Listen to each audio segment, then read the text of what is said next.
Good morning, dear students.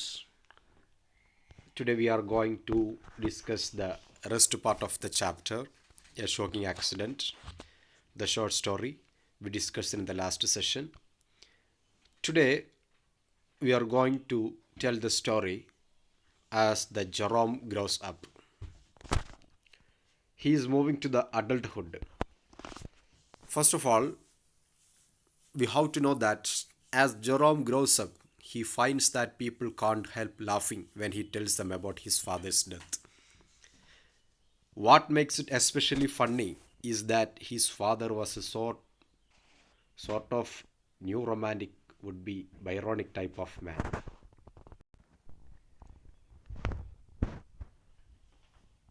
ഇന്നത്തെ സെഷനിൽ നമ്മൾ പഠിക്കുന്നത് ജെറോം വളർന്നു വലുതാകുമ്പോൾ, അതായത് തൻ്റെ അച്ഛൻ്റെ മരണശേഷം ജെറോം ജീവിച്ചുകൊണ്ടിരിക്കുന്ന ഒരു സാഹചര്യമാണ് പറയുന്നത്. അതായത് ജെറോം ഇങ്ങനെ വളർന്നു വലുതായിക്കൊണ്ടിരിക്കുമ്പോൾ ജെറോം തൻ്റെ അച്ഛൻ്റെ മരണത്തെക്കുറിച്ച് അവരോട് പറയുമ്പോൾ ജനങ്ങൾക്ക് ചിരിയടക്കാൻ കഴിയാത്തൊരവസ്ഥയാണ് വരുന്നത്. കാരണം അത്രത്തോളം കോമിക്കായിട്ടുള്ള ഒരു രംഗമാണ് ജെറോമിൻ്റെ അച്ഛനെ സംബന്ധിച്ചിടത്തോളം ഉണ്ടായിരുന്നത്. പ്രധാനമായിട്ടും അവരെ ചിരിപ്പിക്കുന്ന ഏറ്റവും വലിയ ഘടകം എന്ന് പറയുന്നത് ജെറോമിൻ്റെ ഫാദർ എന്ന് പറയുന്നത് ഒരു ന്യൂ റൊമാൻറ്റിക് വുഡ് ബി ആയിരുന്നു. അതായത് തികച്ചും ഒരു പ്രായത്തിന് അനുസരിച്ചുള്ള ആറ്റിറ്റ്യൂഡോ പെരുമാറ്റമൊന്നും ആയിരുന്നില്ല. മറിച്ച് തികച്ചും ഒരു സദാസമയവും യാത്രയിലും അതുപോലെ തന്നെ എഴുത്തിലും ഒരു കാൽപ്പനികത ഇയാളുടെ വേഷവിധാനങ്ങളിലും അതുപോലെ തന്നെ സംസാരത്തിലൊക്കെ പ്രകടമായിരുന്നു. അപ്പം അതുകൊണ്ട് തന്നെ ജനങ്ങൾക്ക് ഇദ്ദേഹത്തിൻ്റെ മരണം, മാത്രമല്ല മരണത്തിൻ്റെ രൂപം ആലോചിക്കുമ്പോൾ ഇവർക്ക് ഇതൊരു വലിയ തമാശയായിട്ടാണ് മാറുന്നത്. Jerome is often forced to tell about the incidents because his father was a fairly well-known writer who had published many books and articles. Jerome tries to tell the story in such a way that it won't evoke irrepressible laughter, which pains him when it happens because he doesn't find it a fun at all. The chief danger of laughter in such a story was always surprise. അപ്പോൾ സ്വാഭാവികമായിട്ടും വായനക്കാർക്ക് ഒരു ചോദ്യം ഉന്നയിക്കാനുണ്ട് ഇവിടെ. എന്താണെന്ന് ചോദിച്ചു കഴിഞ്ഞാൽ, എന്തിനാണ് ജെറോം ഇങ്ങനെ തൻ്റെ ഫാദറിൻ്റെ മരണസംഭവത്തെക്കുറിച്ച് ഇങ്ങനെ പറയാൻ നിർബന്ധിതരാകുന്നത് എന്നുള്ളത്. അതിന് പ്രധാന കാരണം ജെറോമിൻ്റെ ഫാദർ എന്ന് പറയുന്നത് വളരെ അറിയപ്പെട്ട ഒരു എഴുത്തുകാരനാണ്. ഒരുപാട് പുസ്തകങ്ങളും ലേഖനങ്ങളും ഒക്കെ പബ്ലിഷ് ചെയ്ത ഒരു എഴുത്തുകാരനും കൂടിയാണ്. അപ്പോൾ ജനങ്ങൾക്കിടയിൽ വലിയ ഒരു പോപ്പുലാരിറ്റിയുള്ള ജനപ്രിയതയുള്ള ഒരാളാണ് ജെറോമിൻ്റെ ഫാദർ എന്ന് പറയുന്നത്. അപ്പോൾ ജെറോം തികച്ചും തൻ്റെ ഫാദറിൻ്റെ മരണത്തെക്കുറിച്ചുള്ള കഥ പറയുന്നത് ജനങ്ങളിൽ പരമാവധി ചിരി ഉണ്ടാക്കാതെ രൂപത്തിലാണ് അത് ജെറോം കഥ അവതരിപ്പിക്കുന്നത്. മാത്രമല്ല, ഈ ജനങ്ങളിൽ ഈ ചിരിയൊക്കെ ഉണ്ടാകുമ്പോൾ ഇത് വലിയ വേദനയാണ് ജെറോമിനുണ്ടാകുന്നത്. കാരണം ജെറോമിനെ സംബന്ധിച്ചിടത്തോളം തൻ്റെ സ്വന്തം അച്ഛൻ്റെ മരണമെന്ന് പറയുന്നത് ഒരിക്കലും ഒരു തമാശയായിട്ട് തോന്നുന്നില്ല.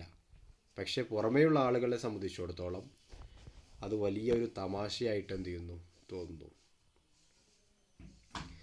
അപ്പോൾ ഈ ഒരു കഥയെ സംബന്ധിച്ചിടത്തോളം ഏറ്റവും വലിയ ചിരി കൊണ്ടുള്ള ഏറ്റവും വലിയൊരു അപകടം എന്ന് പറയുന്നത്, ഇത്തരത്തിലുള്ളൊരു കഥയിലെ ചിരി കൊണ്ടുള്ള ഏറ്റവും വലിയൊരു അപകടം എന്ന് പറയുന്നത് തികച്ചും അത്ഭുതമുളവാക്കുന്നതാണ്.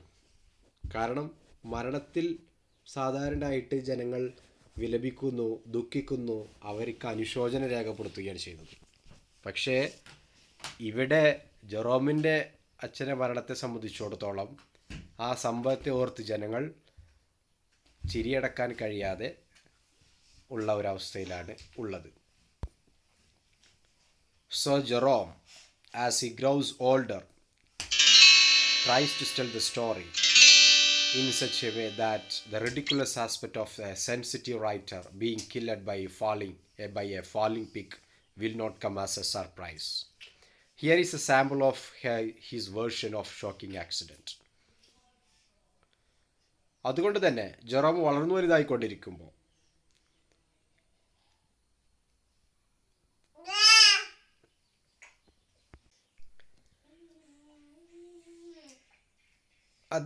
ജെറോം തൻ്റെ ഫാദറിൻ്റെ മരണത്തെക്കുറിച്ച് ഈ കഥ പറയുന്നത് ഒരിക്കലും ഒരു പരിഹാസ്യപരമായിട്ടുള്ള രൂപത്തിലല്ല. അതായത് എന്താണ് പരിഹാസ്യപരമായ രൂപം എന്ന് പറയുന്നത്? തികച്ചും ഒരു വലിയ ഒരു എഴുത്തുകാരന് ഒരു പന്നി മുകളിലൂടെ വീണിട്ട് അയാൾ മരിക്കുന്നു, ഇതൊരിക്കലും യാതൊരുവിധ സർപ്രൈസും കൊണ്ടുവരുന്നില്ല. അത് ജനങ്ങളിൽ ചിരി മാത്രമേ കൊണ്ടുവരുന്നുള്ളൂ. അപ്പോൾ ഈ റിഡിക്കുലസ് ആയിട്ടുള്ള ആസ്പെക്റ്റ് ഒഴിവാക്കിയിട്ട് കാര്യങ്ങൾ പറയാനാണ് ജെറോം താല്പര്യപ്പെടുന്നത്. ഇവിടെ ജെറോമിനെ സംബന്ധിച്ചിടത്തോളം ഒരു ഷോക്കിംഗ് ആക്സിഡൻ്റ് ആയിട്ടുള്ള ഒരു വെർഷനെ കുറിച്ചാണ്, അതിൻ്റെ ഒരു സാമ്പിളാണ് ഇവിടെ എന്ത് ചെയ്യുന്നത് പറയുന്നത്. An excerpt has been given from the text here. You know Naples and those high tenement buildings. You would be surprised in the poorer quarters what things they keep on the balconies of those skyscraping tenements. Not washing, or bedding, but things like livestock, chicken, or even pigs. Of course, the pig get no exercise whatever the fatten all the quicker. He could imagine how his hearer's eyes would have glazed by this time. I have no idea. Have you? How heavy a pig can be. But these old buildings are all badly in need of repair. ടെക്സ്റ്റിൽ നിന്ന് നേരിട്ടുള്ള ഒരു എന്താണ് ആ ടെക്സ്റ്റിൽ പറയുന്ന ഒരു പദം അവിടെ കൊടുക്കുകയാണ്. അതായത് നിങ്ങൾക്കറിയാമോ, നാപ്പിൾസ് എന്നാണ് ശരിക്കും ജെറോം താമസിക്കുന്ന നാടിൻ്റെ പേര്. അവിടെ വലിയ ബിൽഡിങ്ങുകളുള്ളത് നിങ്ങൾക്കറിയാമോ? നിങ്ങൾ അവിടെയുള്ള പാവപ്പെട്ട ആളുകളുടെ ബിൽഡിങ്ങുകൾ കണ്ടാൽ തന്നെ നിങ്ങൾ അത്ഭുതപ്പെട്ടു പോകും. മാത്രമല്ല അവരുടെ ബിൽഡിങ്ങിലെ ഒന്നാമത്തെയും രണ്ടാമത്തെയും നിലകളിലുള്ള ബാൽക്കണിയിൽ എന്തൊക്കെയാണ് സൂക്ഷിച്ചിരിക്കുന്നത് എന്നുള്ളത്, പ്രത്യേകിച്ചും ഈ ആകാശമുട്ടം നിൽക്കുന്ന ഈ ബിൽഡിങ്ങിനെ സംബന്ധിച്ചിടത്തോളം അവിടെ സാധാരണ ബാൽക്കണിയിൽ അവർ വൃത്തിയാക്കാനോ അതല്ലെങ്കിൽ മറ്റു സാധനങ്ങളൊന്നും അല്ല അവർ സൂക്ഷിക്കുന്നത്, മറിച്ച് ജീവനുള്ള സാധനങ്ങളാണ്. പ്രത്യേകിച്ച് കോഴികൾ, അതുപോലെ തന്നെ പന്നികളൊക്കെ അവരെന്ത് ചെയ്യും, ബാൽക്കണിയിൽ വെക്കാറുണ്ട്. അപ്പോൾ തീർച്ചയായിട്ടും ഈ ബാൽക്കണിയിൽ ജീവിക്കുന്ന ഒരു പന്നിയെ സംബന്ധിച്ചിടത്തോളം, ബാൽക്കണി എന്ന് പറയുന്നത് അധികം വലിപ്പമൊന്നും കാണില്ല. അപ്പോൾ ബാൽക്കണിയിൽ എല്ലായ്പ്പോഴും കെട്ടിയിട്ടിരിക്കുന്ന ഒരു പന്നിയെ സംബന്ധിച്ചിടത്തോളം അതിന് സ്വാഭാവികമായിട്ടും യാതൊരുവിധ എക്സസൈസും ഉണ്ടാവില്ല. ഈ എക്സസൈസ് ഇല്ലാത്തത് കൊണ്ട് തന്നെ വളരെ പെട്ടെന്ന് ഈ പന്നി എന്ത് ചെയ്തിട്ടുണ്ടാവും, തടിച്ചിട്ടുണ്ടാവും. അപ്പോൾ ഇവിടെ ജെറോമിനെ സംബന്ധിച്ചിടത്തോളം ജെറോം ഇങ്ങനെ സങ്കല്പിച്ച് നോക്കുകയാണ്, അവൻ്റെ കഥ കേൾക്കുന്ന ആളുകളുടെ കണ്ണുകൾ ഇത് കേട്ട് എത്രത്തോളം ജ്വലിക്കുന്നുണ്ടാകുമെന്നുള്ളത്. ജെറോം പറയാണ്, എനിക്കൊരു ഐഡിയയുമില്ല, നിങ്ങൾക്കുണ്ടോ? എങ്ങനെയാണ് ഒരു വലിയ തടിച്ചു കൊഴുത്ത ഒരു പിഗിന്, ഒരു പന്നിക്ക് ഇങ്ങനെ പെട്ടെന്ന് ചാടാൻ കഴിയുക അല്ലെങ്കിൽ വീഴാൻ കഴിയുക? പക്ഷെ ഇവിടെ പറയുന്ന ഒരു കാര്യം എന്ന് പറഞ്ഞാൽ, ഈ പന്നി മുകളിലൂടെ വീണ്ട് ജെറോമിൻ്റെ ഫാദർ മരിച്ചു ബാൽക്കണിയിൽ നിന്ന്. ബാൽക്കണി പൊട്ടിയിട്ടാണെന്നാണ് പറയുന്നത്. അപ്പോൾ ഇവിടെ ജെറോം പറയാണ്, ഈ നാപ്പിൾസ് എന്ന് പറയുന്ന സ്ഥലത്തെ പഴയ ബിൽഡിങ്ങുകളൊക്കെ അടിയന്തരമായിട്ട് അറ്റകുറ്റപ്പണികൾ ചെയ്യേണ്ടതാണ് എന്നുള്ളതാണ് ഇവിടെ ജെറോം പറയുന്നത്.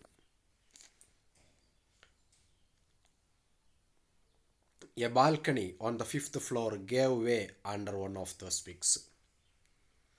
It struck the 3rd floor balcony on its way down and sort of ricocheted into street. My father was on the way to Hydrographic Museum when the pig hit him.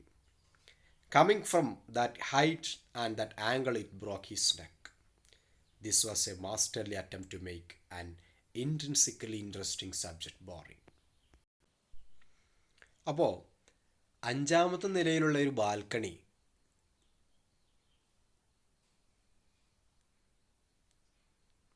ഈ പന്നിക്ക് താഴെ വീഴാനുള്ള ഒരു വഴിയൊരുക്കി എന്നുള്ളതാണ് പറയുന്നത്. മാത്രമല്ല ഈ pig ഇങ്ങനെ താഴെ വീഴുന്ന സമയത്ത് അത് മൂന്നാമത്തെ നിലയിലേക്ക് ഇങ്ങനെ തട്ടി വന്നു. എന്നിട്ട് അവിടെ ഇവിടെയൊക്കെ തട്ടിയിട്ട് സ്ട്രീറ്റിലേക്കാണ് വീഴുന്നത്. അപ്പോൾ ഈ വീഴുന്ന സമയത്ത് മൈ ഫാദർ, അതായത് ജെറോമിൻ്റെ ഫാദർ, ഹൈഡ്രോഗ്രാഫിക് മ്യൂസിയത്തിലേക്ക് പോകുന്ന വഴിയാണ്. ഈ കറക്റ്റ് സ്ഥലത്തെത്തിയപ്പോൾ, ഈ ക്വാർട്ടേഴ്സിൻ്റെ അവിടെ എത്തിയപ്പോഴാണ് പന്നി എന്ത് ചെയ്യുന്നത്, ഇദ്ദേഹത്തിൻ്റെ മേലിലൂടെ വീഴുന്നത്. അപ്പോൾ അത്രത്തോളം ഉയരത്തിൽ നിന്ന് വരുന്നതായതുകൊണ്ട് ഈ തടിച്ചു കൊഴുത്ത പന്നിയാണ്, അത്യാവശ്യം ഭാരമുണ്ടാവും. ജെറോമിൻ്റെ ഫാദറിൻ്റെ കഴുത്ത് തന്നെ എന്ത് ചെയ്തു, പൊട്ടിപ്പോയി എന്നർത്ഥം, ഒടിഞ്ഞു എന്നൊക്കെ പറയുന്നത്. അപ്പോൾ ശരിക്കും ഇവിടെ വളരെ ഇൻട്രസ്റ്റിംഗ് ആയിട്ടുള്ള സബ്ജക്റ്റ് ബോറിങ്ങിന് ഉദാത്തമായിട്ടുള്ളൊരു കാര്യമാണ് ഇവിടെ എന്ത് ചെയ്യുന്നത്, പറയുന്നത്. കാരണം ഒരാൾ വളരെ തീരെ പ്രതീക്ഷിക്കാത്തൊരു മരണമാണിത്. അതായത് ഒരാൾ ആ വഴിയിലൂടെ പോവുക, ഏതെങ്കിലും സാധനങ്ങളൊക്കെ ചാടിയിട്ട് മരിക്കുന്നത് സാധാരണ നമ്മൾ കേൾക്കുന്ന വാർത്തയാണ്. പക്ഷേ ഒരു ബാൽക്കണിയിലുള്ള ഒരു പന്നി ഇയാളുടെ മേലിലൂടെ വീണിട്ട് മരിക്കാന്നൊക്കെ പറയുമ്പോൾ കുറച്ച് ആളുകൾക്കത് ചിരി വരുന്നു, ചില ആളുകൾക്കത് വിഷം വരുന്നു, ചില ആളുകൾക്ക് യാതൊരു പിടുത്തവും കിട്ടുന്നില്ല അത് എങ്ങനെയാണെന്നുള്ളത്. അപ്പം അങ്ങനത്തെ ഒരു വിരോധാഭാസം ഇതിലൂടെ എന്ത് ചെയ്യുന്നുണ്ട്, പറയുന്നുണ്ട്. In the next session, we will discuss the love affairs of Jerome. Thank you.